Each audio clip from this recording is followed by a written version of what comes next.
देखिए बच्चों, हिंदी जब हम पढ़ते हैं तो उसमें विभिन्न प्रकार के शब्द आते हैं। हमें बहुत से शब्द जानकारी होनी चाहिए, देशज, विदेशज, ठीक है, तत्सम, तद्भव, बहुत प्रकार के शब्द होते हैं। तो हम धीरे धीरे करके सभी शब्दों के बारे में पढ़ेंगे कि शब्द कैसे क्या होते हैं, कैसे पहचानेंगे।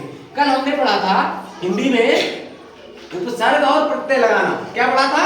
उपसर्ग और प्रत्यय लगाना। हमको जानकारी होनी चाहिए, मैंने परिभाषा भी लिखाई थी और उसके उदाहरण भी दिए थे कि उपसर्ग शब्द के प्रारंभ में लगता है और प्रत्यय शब्द के बाद में लगता है। उपसर्ग कहाँ लगता है? प्रारंभ में, और प्रत्यय बाद में। तो सीख लिया। आज नया टॉपिक हमारा है तत्सम एवं तद्भव। तुम्हारे सिलेबस में है, तुम्हारे कोर्स में है, किताबों में है। तो हमको पहचान होनी चाहिए, उसकी परिभाषा पता होनी चाहिए कि तत्सम और तद्भव हम पहचानेंगे कैसे कि तत्सम क्या होता है, तद्भव क्या होता है। तो हमने परिभाषा के रूप में को लिख के अभी समझा रहे हैं कि तत्सम क्या होता है, तद्भव के ध्यान से सुनेंगे, जो हम पूछेंगे उसके उत्तर सभी लोग देंगे। रेडी? चलिए हम देखते हैं तत्सम और तद्भव शब्द। तो पहले सबसे पहले हम तत्सम की परिभाषा देखेंगे। अगर तत्सम होता क्या बच्चों, असल में सबसे पुरानी भाषा हमारी कौन सी है? संस्कृत। कौन सी भाषा है? तो ज्यादातर जो अन्य भाषाएं बनी है वो संस्कृत से ही बनी है। तो हिंदी में कुछ शब्द संस्कृत से टूट के आ गए, वो बदल गए, वो तद्भव हो गए। जो हिंदी में सीधे सीधे शब्द आज भी हैं संस्कृत के, उनको तत्सम बोलते हैं। इनको परिभाषा के रूप में हम देखते हैं इस तरीके से। संस्कृत के वे शब्द, संस्कृत के ऐसे शब्द जो हिंदी में ज्यों के त्यों प्रयुक्त होते हैं, यानी वो संस्कृत में वही है और हिंदी में वही है। जैसे संस्कृत में बानर बोलते हैं, बानर, बानर माने बानरा, बानरा माने बंदर होता है। आज भी संस्कृत हिंदी में अगर कहीं पे बानर लिखा है तो इसका मतलब वो काहे का शब्द है? संस्कृत का शब्द है। काहे का शब्द है? संस्कृत का। तो उसको हम क्या बोलेंगे? उसको बोलेंगे तत्सम शब्द। तो परिभाषा समझ में आई? संस्कृत के वे शब्द जो हिंदी में ज्यों के त्यों प्रयुक्त होते हैं उन्हें हम क्या कहते हैं? तत्सम शब्द कहते हैं। क्या कहते हैं? दोबारा सुन लीजिएगा। संस्कृत के वे शब्द जो हिंदी में ज्यों के त्यों प्रयुक्त होते हैं उन्हें तत्सम शब्द कहते हैं। यानी वो बदले नहीं है, जैसे संस्कृत में है वैसे हिंदी में भी आ गए। तो उनको क्या कहेंगे? तत्सम। क्या कहेंगे? Very good. कुछ उदाहरण इनके समझ लीजिए। जैसे काक, काक माने वेरी गुड। क्या काक अगर लिखा हिंदी में है तो इसका मतलब है तत्सम शब्द है कि तद्भव है? हाँ तेज बोलो। तत्सम। कौवा अगर लिखा होगा तो वो कौन सा शब्द हो जाएगा? तद्भव हो जाएगा। दुग्ध, दुग्ध माने दूध, हम डेली पीते हैं सब लोग। अग्नि, अग्नि मतलब आग। ग्रह, ग्रह माने घर जिसमें हम रहते हैं। भ्रमर माने कहाँ भौरा भरभराता है? फूलों के ऊपर। अश्रु, अश्रु माने आंसू। क्या होता है?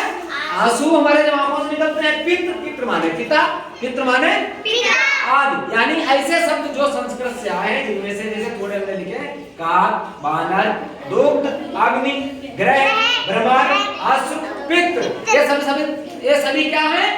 तत्सम। जो से बोलेंगे क्या है? अब हम तत्सम शब्द को पहचान लेंगे। अगर संस्कृत का शब्द हिंदी में मिल गया तो समझ लेना वो काहे का शब्द है? तत्सम है। काहे का शब्द है? कोई दिक्कत तो नहीं? अब देखते हैं तद्भव क्या है। अब देखिए तद्भव क्या होता है। इसी संस्कृत में से, भाषा तो एक ही थी, संस्कृत थी, उसी से कुछ शब्द हमारी बोलचाल में गांव देहात में ऐसे आ गए कि वहां से चलने वाला शब्द कुछ और था, लेकिन धीरे धीरे वो क्या हो गया? बदल गया। उसका रूप बदल गया, नाम बदल गया, अर्थ बदल गया।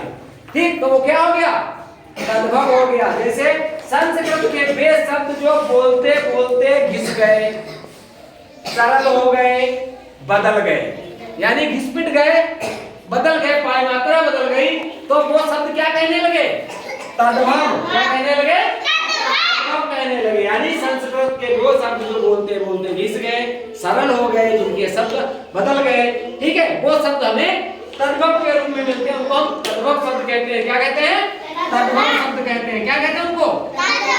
समझ में आया? जैसे आप तद्भव कौन से होते हैं? जैसे कौवा, संस्कृत का क्या है? काक, लेकिन तद्भव में क्या हो गया? कौवा। मोर, मोर को तत्सम में अगर संस्कृत में क्या कहते हैं? मयूरा। क्या कहते हैं? मयूरा कहते हैं। तो मयूर काहे का है? तत्सम शब्द है, लेकिन मोर क्या है? तद्भव शब्द है। इसी तरीके से बंदर, बंदर का क्या है? तत्सम। Very good. पिता, पिता का क्या होता है? तत्सम। पित्र। आम, आम्र होता है, आम हो गया। भौरा, भौरा क्या है? भ्रमर। क्या होता है? और आदि। शब्द हमने ऐसे लिखे हैं जो संस्कृत में चलने के बाद जब तक हमारे पास आए बदल के एक दूसरे से बोलते बोलते उनका अर्थ शब्द बदल गए, घिस गए, बदल गए, तो वो क्या हो गए? वो तद्भव शब्द हो गए। तो ये रही हमारी आज की तत्सम और तद्भव शब्द की परिभाषा। सभी लोगों को समझ में आया? सभी लोग अगर दे दें बोर्ड पे कि इसमें तत्सम को तद्भव से मैच करिए, एक तरफ तद्भव लिख दें, एक तरफ तत्सम लिख दें, मिला देंगे सभी लोग? तो अभी हम काम देंगे तुम लोगों को इस किताब में, ठीक है? तत्सम और तद्भव शब्दों को मिलाना है, ठीक है? सभी लोग मिलाएंगे, ठीक है? Thank you.